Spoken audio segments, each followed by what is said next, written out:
ദൈവത്തിൻ്റെ അതിപരിശുദ്ധ നാമം വാഴ്ത്തപ്പെടുമാറാകട്ടെ. യേശു കർത്താവിൻ്റെ ശുശ്രൂഷയുടെ ശക്തി വിശുദ്ധ ലൂക്കോസിൻ്റെ സുവിശേഷം 5-ാം അധ്യായത്തിൻ്റെ 12 മുതൽ 16 വരെയുള്ള വാക്യങ്ങളിൽ അവൻ ഒരു പട്ടണത്തിലിരിക്കുമ്പോൾ കുഷ്ഠം നിറഞ്ഞൊരു മനുഷ്യൻ യേശുവിനെ കണ്ടു. കവിണ് വീണു, കർത്താവേ, നിനക്ക് മനസ്സുണ്ടെങ്കിൽ എന്നെ ശുദ്ധമാക്കുവാൻ കഴിയും എന്ന് അവനോട് അപേക്ഷിച്ചു. യേശു കൈനീട്ടി അവനെ തൊട്ടു. എനിക്ക് മനസ്സുണ്ട്, ശുദ്ധമാകാ എന്ന് പറഞ്ഞു. ഉടനെ കുഷ്ഠം അവനെ വിട്ടുമാറി.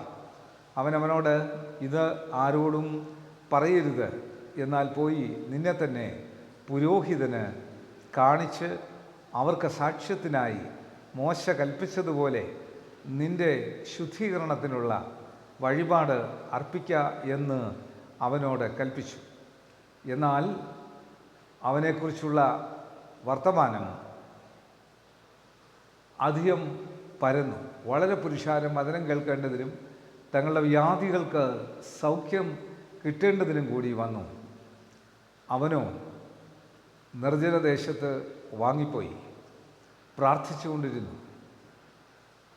ഇത് മനസ്സിലാക്കാൻ സാധിക്കുന്നത് യേശു കർത്താവിൻ്റെ ശുശ്രൂഷയിൽ യേശു കുഷ്ഠരോഗിയെ സൗഖ്യമാക്കുമ്പോൾ അവൻ ആരോടും പറയരുതെന്ന് പറയുന്നതിൻ്റെ കാരണം കുഷ്ഠരോഗിക്ക് പരസ്യമായിട്ട് ഇറങ്ങാനൊക്കെയാണ്.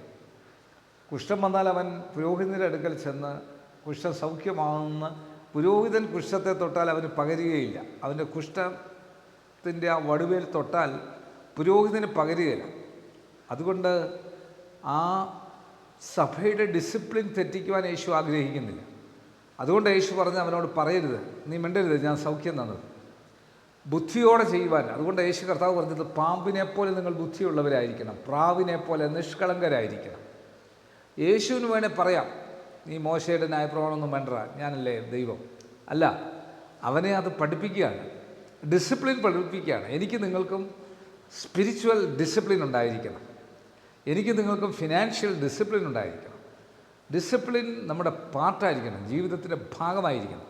അതുകൊണ്ട് നമ്മളുടെ ആവേശം ഒക്കെ നല്ലതാണ്, എന്നാൽ അതോടൊപ്പം തന്നെ ആ ഡിസിപ്ലിൻ്റെ ഭാഗമായി തീരുവാൻ, ഒരു ദേശത്ത് ജീവിക്കുമ്പോൾ, ഒരു രാജ്യത്ത് ജീവിക്കുമ്പോൾ, ഒരു സഭയുടെ അല്ലെങ്കിൽ ഏതെങ്കിലും ഒരു പ്രസ്ഥാനത്തിൻ്റെ ചുറ്റുപാടിലായിരിക്കുമ്പോൾ അതിനെ ഡിസിപ്ലിൻ പാലിച്ചുകൊണ്ട് മുൻപോട്ട് പോകുമ്പോഴാണ് ദൈവം അനുഗ്രഹം നൽകുന്നത്. കണ്ണുകളയ്ക്കാൻ പ്രാർത്ഥിക്കാൻ കർത്താവ് വചനം കാണുന്ന കേൾക്കുന്ന എല്ലാവർക്കും ദൈവത്തിന് അത്ഭുത ശക്തിയായിരിക്കണമേ. കുഷ്ഠമെന്ന പാപം, കുഷ്ഠമെന്ന രോഗം മാത്രമല്ല, കുഷ്ഠം കൊണ്ട് നിറഞ്ഞ ചതി, വഞ്ചന, കർത്താവ് എല്ലാം നിറഞ്ഞിരിക്കുന്ന ഒരു ലോകത്തിൽ ഞങ്ങൾക്ക് അതിനെ സൗഖ്യമാക്കുവാൻ യേശുവിനെ തൊടുമ്പോൾ മാത്രമേ സാധിക്കുകയുള്ളൂ.